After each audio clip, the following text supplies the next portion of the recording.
You recognize him from 50 westerns. Hero who always rescued the day. Hollywood was curious about Randolph Scott's private life. His unusual marriage to a state-away heiress, shared beach house with another famous actor. Death ultimately took him. What family members found took them to their knees. The humble cowboy had surreptitiously amassed so much cash that it transformed their lives forever. He who rarely smiled on film won the last laugh. Randolph Scott was born in Orange County, Virginia, on January 23, 1898. This wasn't his family's home. It happened while visiting family. All 5 of his siblings were born in Charlotte. He was the solitary exception. His father, George Grant Scott, was a textile engineer and North Carolina's first CPA. He pioneered. Lucille, his mother, was from a prominent North Carolina family. Randolph was born smart and wealthy. His family was Scottish and prominent in Southern culture. This gave him a good start. He lived in a large, exquisite Charlotte home that still stands. They moved into a Louis Asbury-designed big mansion in 1927. Randolph knew that life. Private schools, well-connected friends, and the serene confidence of somebody who never had money problems. He attended Virginia's Woodbury Forest School. It was more than school. Rich sons became Southern leaders there. That school molded him. It taught him poise, charm, and the sense that he could achieve anything. Randolph was a refined and athletic young guy. He played baseball and football, competitive swimmer and horse racer. They were more than hobbies. They were costly, serious sports. He wanted to be an All-American football player at Georgia Tech. A serious back injury dashed that dream. His father's route led him to study textile engineering at the University of North Carolina. Interestingly, his same sports, notably riding, made him suited for Western films. He didn't need to pretend to ride a horse. Already capable, he appeared natural on screen. Old Southern ideals molded Randolph. He performed in United Daughters of the Confederacy performances. They were unusual plays. Southern pride was celebrated. Honor, loss, and sacrifice were prominent themes. From such performances, he developed a smooth, aristocratic Southern accent that enhanced his cinematic presence. His upbringing taught him stoicism, pride, and propriety. That's the man his films depicted. His family's money changed his life. Randolph had a safety net during World War I when many Southern youth struggled to find work. He didn't scramble after the war. He received a letter of introduction to Howard Hughes from his well-connected father. That letter got Randolph into Hollywood in 1928. He wasn't starting from scratch. With confidence, wonderful beauty, and powerful pals, he arrived. Few can match that mix. Randolph was 19 when the U.S. entered World War I in April 1917. Instead of staying home, he joined the National Guard in July. He joined the fight before most men were older. He became corporal in October. By February 1918, he was sergeant. Randolph wanted to serve, but his father tried to get him into West Point. This choice showed his discipline and matched his later courageous cinema roles. He was on the front in France. A 2-man 2nd Trench Mortar Battalion team included him. His employment was harmful.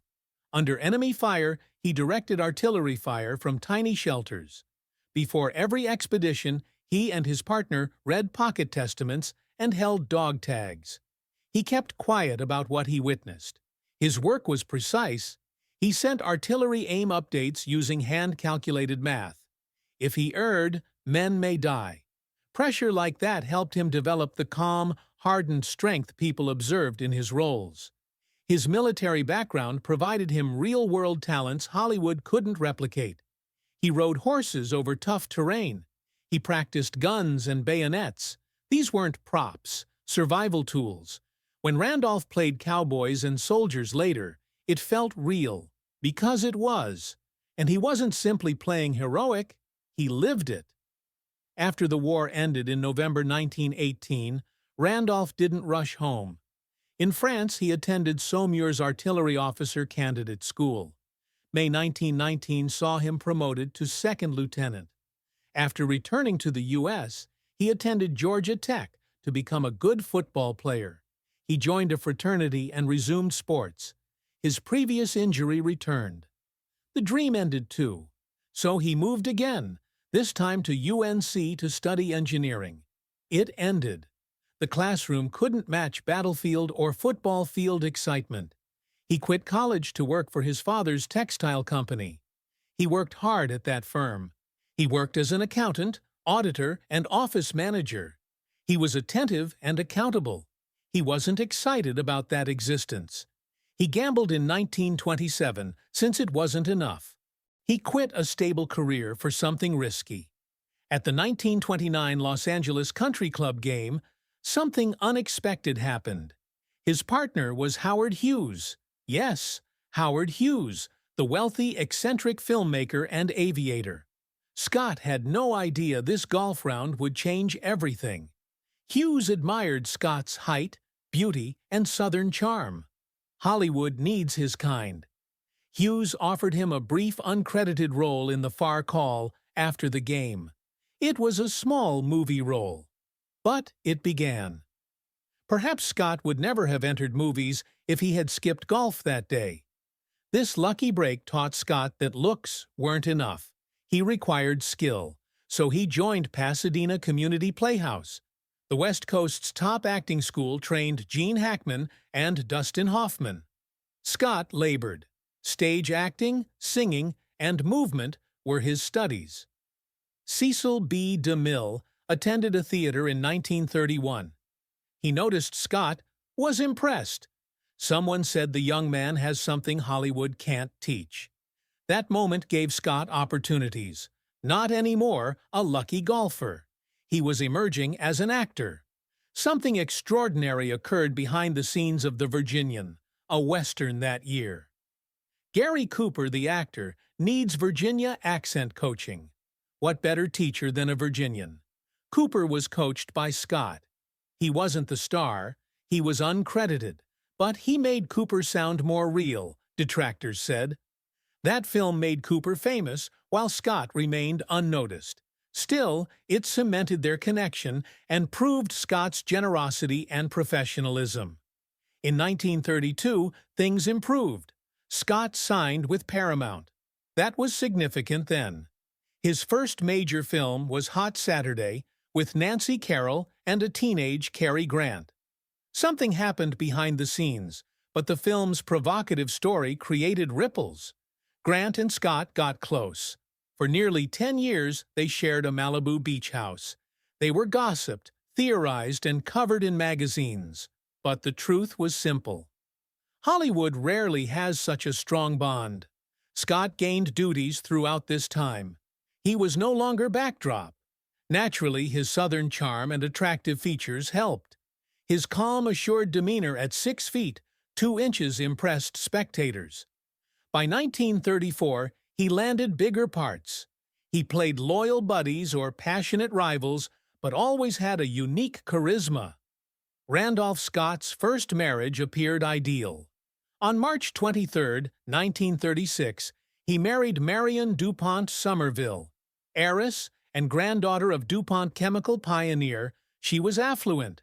He was 38. She was 41. She was horse racing royalty. He grew quickly in Hollywood. Their wedding was so intimate that it wasn't reported for months. Scott was best man in Marion's first wedding, making their marriage feel like a continuation of a friendship. Behind the glamour, things didn't work. Marion stayed at her 55-room Montpelier house, once President James Madison's. Scott worked tirelessly in L.A. He was so tall, 6 feet, 4 inches, that she had to dig a pit in the basement floor for him to stand up straight during workouts. Few saw them together. Marion disliked Hollywood. Battleship became England's first American-bred Grand National steeplechase winner in 1938. She couldn't attend the NYC party. She was replaced by Scott. They split in 1939 after 3 years of long-distance marriage. No arguments, no scandal, just two lives going separate ways. Marion Scott died in 1983 despite having no children, a silent respect that endured. Scott moved in with Cary Grant in 1935, a year before his divorce. Their Malibu home was 5,530 square feet and gorgeous, known as Bachelor Hall. Young, rich, and handsome, they were usually photographed golfing or lazing on the beach. They were even photographed working out together by the studios. Tabloids ate it up. The gossip columnist Hedda Hopper laughed about them. Carol Lombard joked that Grant mailed the invoices while Scott paid them. People talked about their connection, especially because Grant temporarily married and moved in with Scott after his divorce. Lived together for 12 years. Some stated they were best buddies. Some said it was more. No one knows for sure. In 1944, studio pressure forced them to stop living together and marry women. They remained lifelong friends. Hollywood rarely saw such friendships. In the late 1930s and early 1940s, Scott did more than westerns. He was everywhere. He performed in a musical with Fred Astaire and Ginger Rogers and a comedy with Mae West in 1936. Played Hawkeye in The Last Mohicans. Leslie Howard beat him for The Gone with the Wind, part of Ashley Wilkes. Roberta, Pittsburgh, and Rebecca of Sunnybrook Farm featured him. Critics admired his transitions across genres, from pleasant to intense.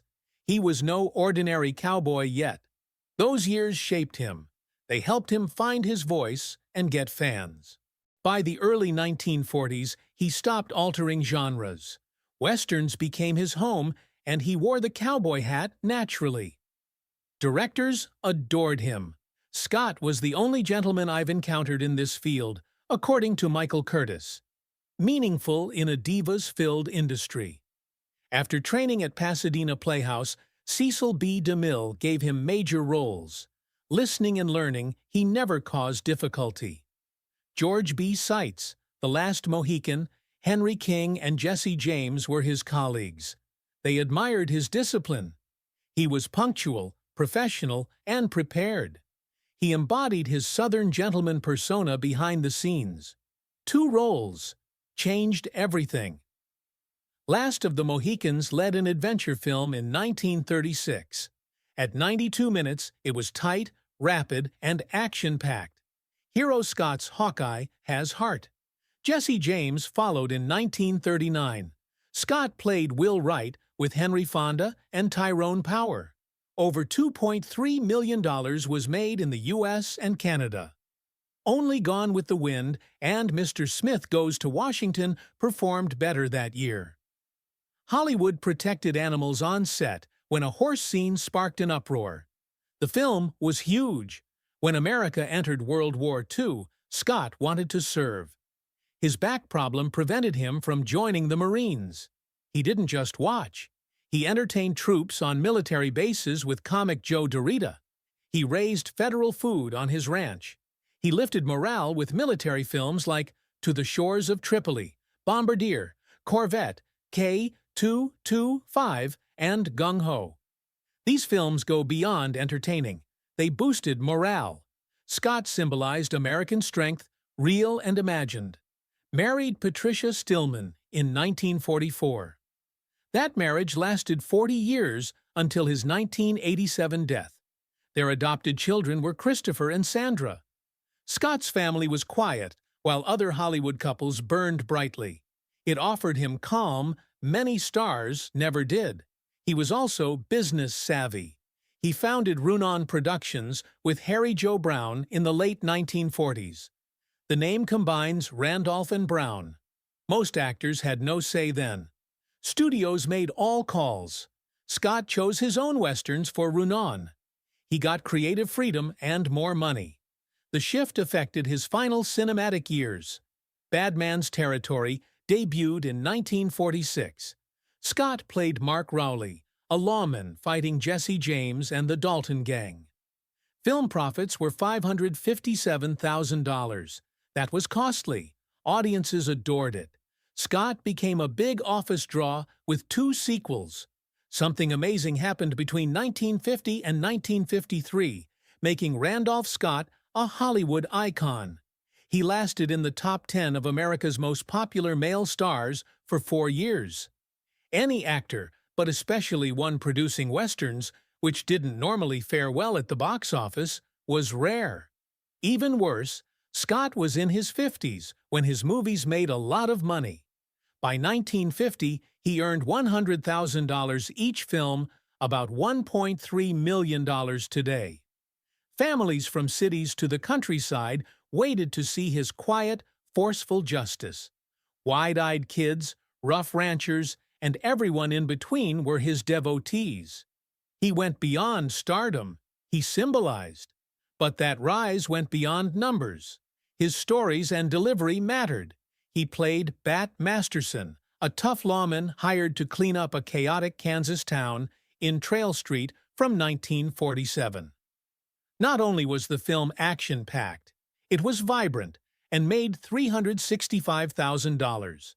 In Gunfighters that year, Scott was a damaged guy seeking to escape his violent past after killing his best buddy. He showed real, silent, profound pain. He expanded on this in 1949 with The Walking Hills, a dusty, gritty desert treasure hunt. Scott stood tall, calm, and real in that picture's Western roughness and film noir intrigue. As his duties grew, so did his appearance. In his late 40s, Scott's visage transformed. It was crisper and harsher due to location shooting with wind and sun. Instead of disguising his age, he embraced it. He felt more genuine with his leathery skin and harsh look. You thought this man had seen hard things. Even while silent, his face revealed stories. Scott stood out more because his worn look evoked William S. Hart. Neither spectacular lines nor big situations were needed. He could dominate a scene with a glance. His career's most crucial period followed. From 1956 to 1960, Scott and Botecker made 7 westerns. These weren't expensive epics. They were lean, tight, and meaningful. One by one, the Western hero revealed his pain, regrets, and loneliness. The renown cycle includes 7 Men from Now, The Tall T, Decision at Sundown, Buchanan Rides Alone, Westbound, Ride Lonesome, and Comanche Station. They removed the cliches and depicted the Western as a lonely, deadly world where doing the right thing cost. Scott played a guilt-ridden man in 7 Men from Now. His wife was robbed and slain. He blamed himself for refusing lesser jobs out of pride and pushing her to take the job that killed her. Every move, every man he faced was driven by that hurt.